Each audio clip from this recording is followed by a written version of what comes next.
बिस्मिल्लाहिर्रहमानिर्रहीम। अस्सलाम वालेकुम सामीन। मेरा आज का मौजू है हजूर अकरम सल्लल्लाहु अलैहि वसल्लम के ताइफ का सफ़र। सामीन, नबूवत मिल जाने के बाद 9 बरस तक नबी अकरम सल्लल्लाहु अलैहि वसल्लम मक्का मुकरमा में तबलीग फरमाते रहे और कौम की हिदायत और इस्लाह की कोशिश फरमाते रहे।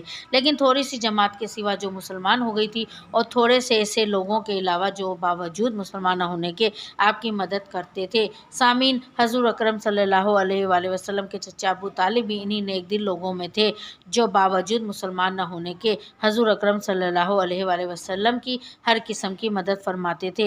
10वें साल में जब अबू तालिब का भी इंतकाल हो गया तो काफिरों को और भी हर तरह के खुले मुहार इस्लाम से रोकने और मुसलमानों को तकलीफ पहुँचाने का मौका मिला।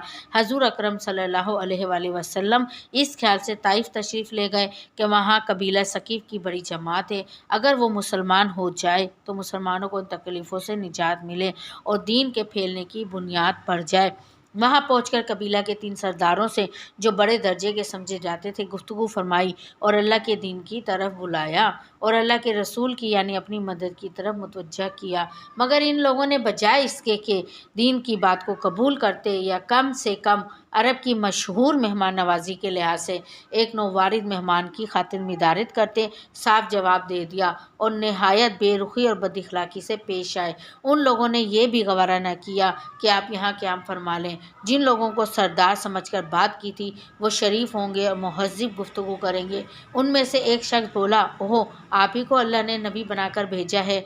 दूसरा बोला कि अल्लाह को तुम्हारे सिवा कोई और मिलता ही नहीं था जिसको रसूल बनाकर भेजते। तीसरे ने कहा कि मैं तुझसे बात करना नहीं चाहता इसलिए कि अगर तू वाकई नबी है जैसा कि दावा है तो तेरी बात से इनकार कर देना मुसीबत से खाली नहीं, और अगर झूठ है तो मैं ऐसे शख्स से बात करना नहीं चाहता। सामीन, इसके बाद इन लोगों से नाउमीद होकर हजूर अकरम सल्लल्लाहु अलैहि वसल्लम ने और लोगों से बात करने का इरादा फरमाया कि आप सल्लल्लाहु अलैहि वसल्लम तो हिम्मत और इस्तक़लाल के पहाड़ थे, मगर किसी ने भी कबूल ना किया, बल्कि बजाय कबूल करने के हजूर अकरम सल्लल्लाहु अलैहि वसल्लम से कहा कि हमारे शहर से फ़ौरन निकल जाओ और जहाँ तुम्हारी चाहत की जगह हो वहाँ चले जाओ। हजूर अकरम सल्लल्लाहु अलैहि वसल्लम जब उनसे बिल्कुल मायूस होकर वापस होने लगे तो इन लोगों ने शहर के लड़कों को पीछे लगा दिया कि आप सल्लल्लाहु अलैहि वसल्लम का मजाक उड़ाएं, तालियां पीटें, पत्थर मारें, हत्ता कि आप सल्लल्लाहु अलैहि वसल्लम के दोनों जूते खून से रंगीन हो गए।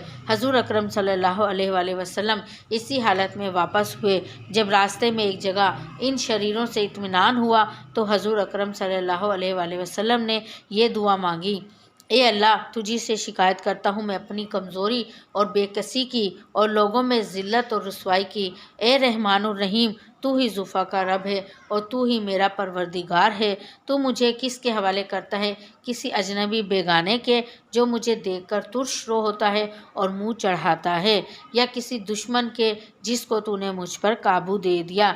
ए अल्लाह, तू अगर मुझसे नाराज़ नहीं है तो मुझे किसी की भी परवाह नहीं है। तेरी हिफाजत मुझे काफ़ी है। मैं तेरे चेहरे के उस नूर के तुफ़ैल जिससे तमाम अंधेरियां रोशन हो गई हैं और जिससे दुनिया और आखिरत के सारे काम दुरुस्त हो जाते हैं, इस बात से पनाह मांगता हूँ कि मुझ पर तेरा गुस्सा हो या तू मुझसे नाराज़ हो। तेरी नाराज़गी का इस वक्त तक दूर करना ज़रूरी है जब तक तू राज़ी ना हो। ना तेरे सिवा कोई ताकत है और ना क़ुव्वत है।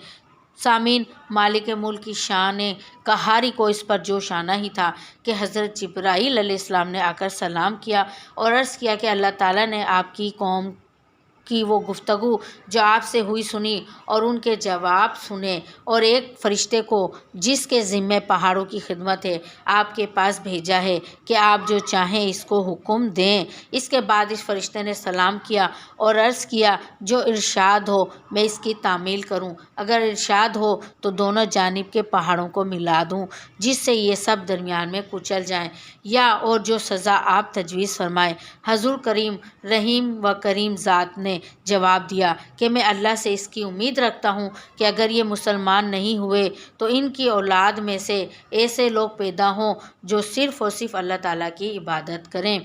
सामीन, ये है इखलाक इस करीम ज़ात के जिसके हम लोग नाम लेवा हैं कि हम ज़रा सी तकलीफ़ से किसी की मामूली सी गाली दे देने से ऐसे भड़क जाते हैं कि फिर हम उम्र भर इसका बदला नहीं उतारते। जुल्म پر ظلم اس پر کرتے رہتے ہیں اور دعویٰ کرتے ہیں اپنے محمدی ہونے کا، نبی کے امتی ہونے کا۔ نبی کریم صلی اللہ علیہ وآلہ وسلم اتنی سخت تکلیف اور مشقت اٹھانے کے باوجود نہ بدعا فرماتے ہیں نہ کوئی بدلہ لیتے ہیں۔ سامعین، مجھے یقین ہے کہ آپ کو میرا یہ آج کا موضوع پسند آئے گا۔ انشاءاللہ تعالیٰ آپ سے پھر دوبارہ ملاقات ہوگی۔ میرے چینل کو سبسکرائب کرنا مت بھولیے گا۔ اللہ حافظ۔